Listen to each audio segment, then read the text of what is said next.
मैं यहाँ से तुम्हें और अपनी सारी यादों को छोड़कर जा रही हूँ। तुम्हारी यादें और शायद तुम्हारा चेहरा भी वक्त के साथ मांग पड़ जाएगा,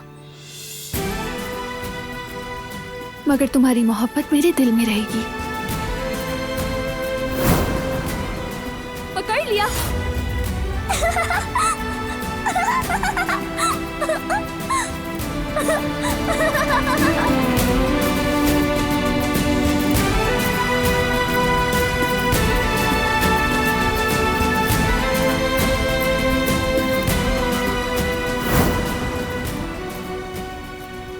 सब कुछ तुम्हारे और मेरे खानदान के लिए है, तुम्हारी जिंदगी के लिए है।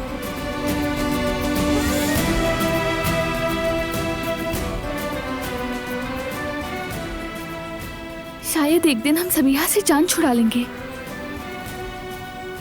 मैं तुम्हें सारी हकीकत बताऊंगी।